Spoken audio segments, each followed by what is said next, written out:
4 വിദ്യാർത്ഥിനികളുടെയും പൊതുദർശനം കരിമ്പലക്കൽ ഹാളിൽ തുടരുകയാണ്. ഇപ്പോൾ മയ്യത്ത് നമസ്കാരം നടക്കുകയാണ്. ഖബറടക്കം തുപ്പനാട് ജുമാ മസ്ജിദിൽ നടക്കും. അല്ലാഹു അക്ബർ.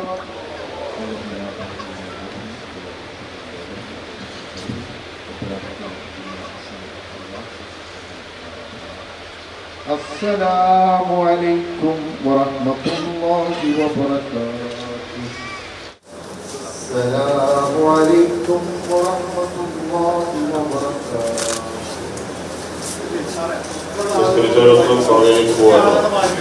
എല്ലാവരും പള്ളിയിലേക്ക് നിന്ന് പള്ളിയിലാണ് ഗ്യാപ്പ് കൊടുക്കുക ഞാൻ ഇങ്ങോട്ട് വരണ്ട. അപ്പൊ പള്ളിയിലേക്ക് നീങ്ങി, എല്ലാവരും പള്ളിയിലേക്ക് നീങ്ങി. കല്ലടിക്കോട് വാഹനാപകടത്തിൽ മരിച്ച കുഞ്ഞുങ്ങൾക്ക് കണ്ണീരോടെ വിട നൽകുകയാണ് ജന്മനാട്. 4 വിദ്യാർത്ഥികളുടെ പൊതുദർശനം കരിമ്പലക്കൽ ഹാളിൽ അല്പസമയത്തിനകം പൂർത്തിയാകുമെന്നാണ് മനസ്സിലാക്കാൻ കഴിയുന്നത്. ഖബറടക്കം തുപ്പനാട് ജുമാ മസ്ജിദിൽ നടക്കും. രാവിലെ വീടുകളിൽ മൃതദേഹങ്ങൾ എത്തിച്ചപ്പോൾ നൂറുകണക്കിന് ആളുകളാണ് പ്രിയ കുഞ്ഞുങ്ങളെ അവസാനമായി ഒരു നോക്ക് കാണാനായി എത്തിയത്. മന്ത്രിമാരായ എം രാജേഷും കെ കൃഷ്ണൻകുട്ടിയും ആദരാഞ്ജലി അർപ്പിച്ചപ്പോൾ വിവരങ്ങളുമായി കെ ടി സ്വാലിഹ് ചേരുകയാണ് കരിമ്പലക്കൽ ഹാളിൽ മുൻപിൽ നിന്നും. സ്വാലിഹ്, കണ്ടു നിൽക്കാൻ കഴിയാത്ത കാഴ്ചകളാണ്, സങ്കടക്കടലാണ് അവിടെ കരിമ്പലക്കൽ ഹാളിൽ. ഒരുമിച്ച് പഠിച്ച്, ഒരുമിച്ച് കളിച്ച്, ഒരുമിച്ച് സ്വപ്നം കണ്ട 4 കുഞ്ഞുങ്ങളാണിപ്പോൾ അവിടെ കരിമ്പലക്കൽ ഹാളിൽ അന്ത്യയാത്രയ്ക്കായി കിടക്കുന്നത്. അവിടെ രാവിലെ ആരൊക്കെയാണ് ഈ പൊതുദർശനം നടത്തിയപ്പോൾ വന്ന് ചേർന്നത്? കൂട്ടുകാർ, അധ്യാപകർ, ഒപ്പം തന്നെ നാട്ടുകാർ, പൊതുപ്രവർത്തകരടക്കം മന്ത്രിമാരടക്കം അവിടെ എത്തിച്ചേർന്നിരുന്നല്ലോ. ഇനി എപ്പോഴാണ് ഈ ഖബറടക്ക ചടങ്ങുകൾ നടക്കുക?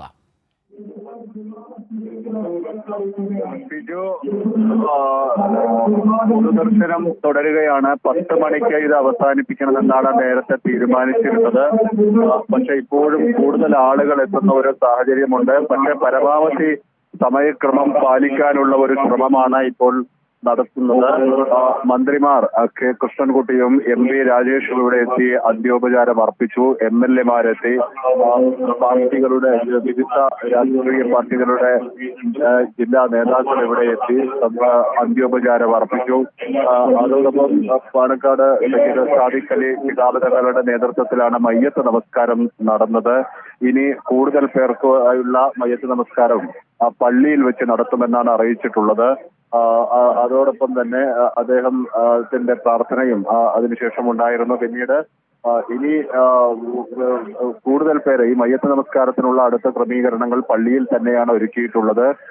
4 പേരുടെയും മയ്യത്ത് ഒരേ സമയം ഖബറടക്കുന്നതിനുള്ള ക്രമീകരണങ്ങളാണ് പള്ളിയിൽ നടത്തുന്നത്. അതിനുള്ള ക്രമീകരണങ്ങൾ പള്ളിയിൽ ഒരുക്കിയിട്ടുണ്ട്. ഏതാണ്ട് 1 മണിക്കൂർ സമയം ഇതിന് വേണ്ടിവരുമെന്നാണ് അധികൃതർ, ഈ പള്ളിയുമായി ബന്ധപ്പെട്ട ആളുകളും ഈ വളണ്ടിയേഴ്സും ഒക്കെ പറയുന്നത്. കാരണം ഇന്ന് വെള്ളിയാഴ്ചയാണ്. ജുമാ നമസ്കാരത്തിന് മുൻപ് ഒരു 12:30-ക്കാണ് ബാങ്ക്. അതുകൊണ്ട് ഒരു 12 മണിക്ക് മുൻപെങ്കിലും ഖബറടക്കം പൂർത്തിയാക്കേണ്ടതുണ്ട്.